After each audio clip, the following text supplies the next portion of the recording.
యువతరం రామోజీరావు జీవితాన్ని చదివి స్ఫూర్తి పొందాలని మాజీ ఉపరాష్ట్రపతి వెంకయ్యనాయుడు పిలుపునిచ్చారు. సమయపాలన క్రమశిక్షణకు మారుపేరుగా నిలిచే రామోజీరావు ప్రజాస్వామ్యానికి ఆపద వచ్చినప్పుడల్లా ప్రజాపక్షంగా నిలిచేవారని గుర్తు చేశారు. బ్రహ్మకుమారి సికింద్రాబాద్ ఆధ్వర్యంలో నిర్వహించిన శ్రద్ధాంజలి సభకు వెంకయ్య సహా మంత్రులు తుమ్మల, పొన్నం ప్రభాకర్తో పాటు సినీ వ్యాపార ప్రముఖులు హాజరై రామోజీరావుకు శ్రద్ధాంజలి ఘటించారు. ఆయన అనుభవాలను, ప్రసంగాలను పుస్తకాల రూపంలో భావితరాలకు అందించాలని వెంకయ్యనాయుడు సూచించారు. రామోజీ సంస్థల అధినేత స్వర్గీయ రామోజీరావుకు బ్రహ్మకుమారీస్ శ్రద్ధాంజలి ఘటించారు. సికింద్రాబాద్ విభాగం ఆధ్వర్యంలో బీకే మంజు దీది అధ్యక్షతన ఇంపీరియల్ గార్డెన్స్ లో శ్రద్ధాంజలి సభను నిర్వహించారు. ఈ కార్యక్రమానికి మాజీ ఉపరాష్ట్రపతి వెంకయ్యనాయుడు ముఖ్య అతిథిగా హాజరు కాగా మంత్రులు తుమ్మల నాగేశ్వరరావు, పొన్నం ప్రభాకర్, ఏపీ ఎమ్మెల్యేలు సుజనా చౌదరి, కామినేని శ్రీనివాస్తో పాటు సినీ ప్రముఖులు మురళీమోహన్, సుమన్, శ్రీకాంత్, సుద్దాల అశోక్ తేజ, చదలవాడ శ్రీనివాసరావు, ప్రసన్నకుమార్, రేలంగి నరసింహారావు, రామోజీరావు కుటుంబ సభ్యులు హాజరై నివాళులు అర్పించారు. ఈ సందర్భంగా రామోజీరావు ఆత్మకు శాంతి చేకూరాలని 15 నిమిషాల పాటు బ్రహ్మకుమారీలు మెడిటేషన్ చేశారు.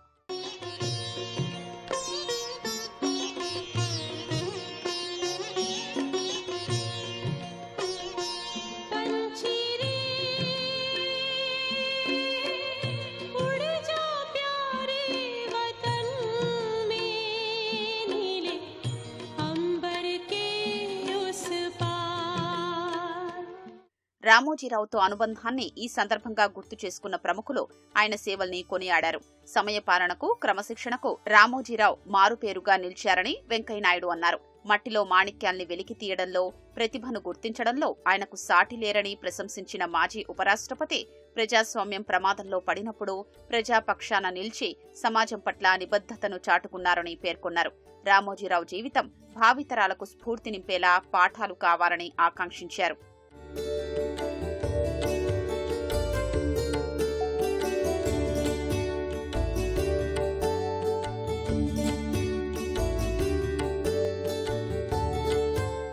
రామోజీరావు గారు సింగిల్ పీస్, ఆయనకు ఆయనే సాటి. నేటి సమాజంలో ఆయనతో పోటీ పడగలిగిన వాళ్ళు, అంతటి కార్యదక్షత ఉన్న వాళ్ళు చాలా అరుదుగా కనపడతారు. అందుకే రామోజీరావు గారు తన జీవితంలో పాటించిన విలువల గురించి నేటి తరానికి తెలియజేయాల్సిన అవసరం ఎంతో ఉంది. చాలా మంది రామోజీరావు గారితో తమకున్న అనుబంధాల గురించి, అనుభవాల గురించి చాలా మంది చాలా విషయాలు వివిధ వేదికలపై పంచుకుంటున్నారు. పత్రికల్లో వ్యాసాలు కూడా రాస్తున్నారు. వాటన్నిటిని సేకరించి పుస్తకాలుగా తీసుకొచ్చి ఈనాటి తరానికి, భావి తరానికి అందిస్తే బాగుంటుందని చెప్పి నేను అనుకుంటున్నాను. ఆ విధంగా సలహా ఇస్తున్నాను.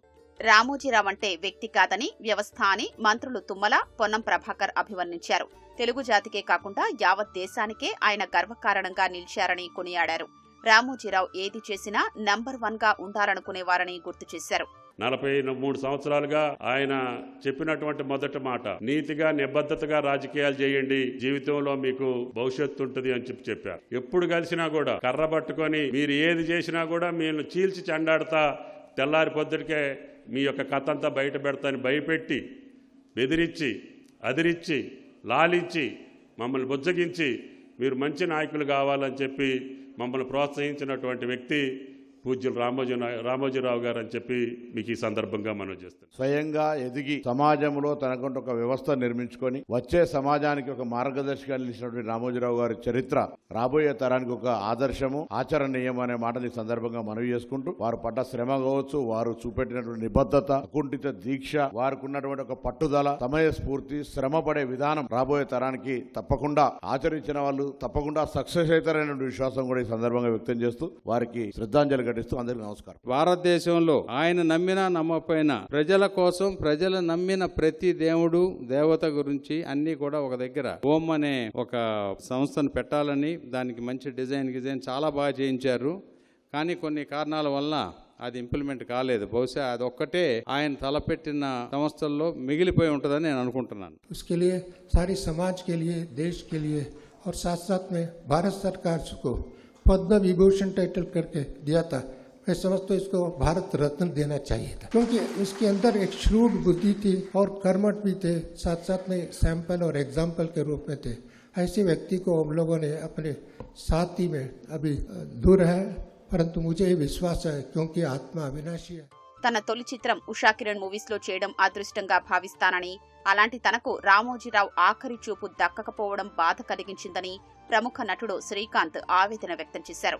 అగ్ర నటీనటులతో ప్రజా సమస్యలపై చిత్రాలు నిర్మించి ప్రజల్లో చైతన్యాన్ని నింపారని, కేంద్ర ప్రభుత్వం రామోజీరావుకు భారతరత్న ఇవ్వాలని మురళీమోహన్ కోరారు. రామోజీరావు గారు ఎంత కష్టపడి ఈ సంస్థని ఈ స్టేజ్కి తీసుకొచ్చారో, ఈ సంస్థని అంతకంటే గొప్పగా చేయలేకపోయినా అంతకంటే తక్కువ కాకుండా ఉండటానికి చేయవలసిన బాధ్యత మీరు అందరూ తీసుకోవాలి. మోడీ గారు భారతదేశంలో ఉన్న ద్వితీయ ఉత్తమ అవార్డు పద్మ విభూషణ్ కూడా వారిని ఇచ్చి సత్కరించారు. ఈ సందర్భంగా ఈ సభాముఖంగా నేను మీ తరఫున, నా తరఫున, మనందరి తరఫున కోరేది, ఆయనకి భారత రత్న అనే అవార్డు ఇస్తే చాలా బాగుంటుంది, చాలా యాప్ట్గా ఉంటుంది అని కోరుకుంటూ కుటుంబ సభ్యులకి, ఆత్మీయులకి అందరికీ కూడా నా సానుభూతి.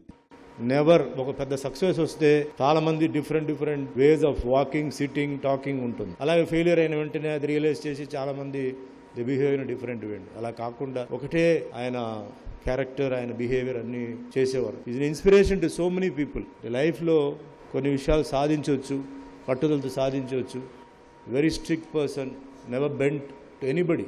ఎటువంటి వాడికి భయపడ. ఫిలిం సిటీలో ఫస్ట్ ఫిలిం మా నాన్నకు పెళ్లి అనేది అక్కడ హీరోగా నేను చేయడం, ఫస్ట్ హీరో నేను అవ్వడం అనేది కూడా నాకు చాలా గర్వంగా ఫీల్ అయ్యేవాడిని. ఎప్పుడు కూడా అక్కడికి వెళ్తే నా సంస్థకి, నా ఫిలిం సిటీకి వెళ్ళినట్టు ఫీలింగ్ అనేది నాకు ఎప్పుడు కలుగుతూ ఉంటుంది. అక్కడికి వెళ్ళినప్పుడల్లా మా హీరో అని ఎప్పుడు ఆప్యాయంగా నన్ను పలకరించడం, ఏ సినిమాలు చేస్తున్నావు అని అడగడం, నేను పలానా చేస్తున్నాను అనేపాటికి కష్టపడు 100% కష్టపడు డెడికేషన్తో చేయి, ఆటోమేటిక్గా నువ్వు పైకి వెళ్తావని చెప్పడం జరుగుతూ ఉంటుంది. అటువంటి ఆయన మన మధ్య లేరు, చాలా బాధగా ఉంది. రామోజీరావుకు బ్రహ్మకుమారిలో శ్రద్ధాంజలి సభ ఏర్పాటు చేయడం పట్ల ఈనాడు ఎండీ కిరణ్ కృతజ్ఞతలు తెలిపారు. రామోజీరావు విలువలు, క్రమశిక్షణ ఏమాత్రం తగ్గకుండా సంస్థలు ముందుకు కొనసాగుతాయని పునరుద్ఘాటించారు. ఈ సభకు హాజరైన ప్రముఖులు, బ్రహ్మకుమారి సంస్థ ప్రతినిధులకు కిరణ్ ప్రత్యేక ధన్యవాదాలు తెలిపారు.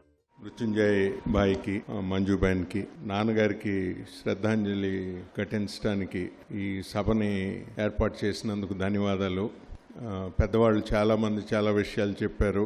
నాన్నగారి విలువలు, నాన్నగారి క్రమశిక్షణ ఏమాత్రం కూడా తగ్గకుండా కొనసాగుతుందని ఒకటి మటుకు నేను అందరికీ వినమ్రంగా తెలియజేస్తున్నాను.